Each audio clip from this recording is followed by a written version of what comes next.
C'est un projet qui a été évidemment complètement conçu pour des élèves et des étudiants et on peut dire que cette année, jamais le projet n'a été aussi ouvert et n'a aussi bien fonctionné du point de vue des participants. Pourquoi ? Parce que vous avez finalement 3 établissements qui sont impliqués. D'un côté, vous avez le lycée Auguste Perret d'Evry, qui en menuiserie a fourni des élèves en bac pro. Ensuite, vous avez l'université d'Evry qui a fourni des étudiants qui venaient aussi bien des UER, d'histoire, de sociologie, de LEA, avec des étudiants qui allaient en gros de 18 jusqu'à 29 ans.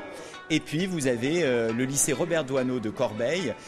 D'où est parti le projet, c'est-à-dire qu'il y a 3 ans, c'est au lycée Robert Doisneau qu'a été créé le projet. Donc vous avez vraiment un attelage d'élèves et d'étudiants qui n'a jamais été aussi ouvert et diversifié. De même, on a une parité presque parfaite puisqu'on a 11 filles et 12 garçons. Ici, nous sommes dans le pavillon de Pékin et donc évidemment, ça ne représente pas un Pékin contemporain, mais un Pékin de chinoiserie. Qu'est-ce que c'est la chinoiserie en fait ? C'est l'interprétation de ce qu'était la Chine par l'Europe et en particulier la France au XVIIIe siècle.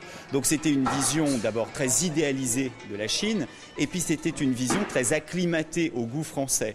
Donc évidemment, il y a un côté qu'on pourrait décrire un peu aujourd'hui comme kitsch, mais ça porte un nom pour l'époque, c'est ce qu'on appelle la chinoiserie.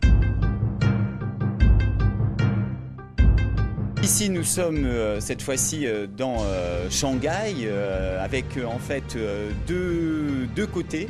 Le côté qui est à ma gauche, n'est-ce pas, c'est ce qui représente plutôt le Bund de Shanghai. Et puis le côté qui est à ma droite, c'est ce qui représente cette très grande île qui s'appelle Pudong.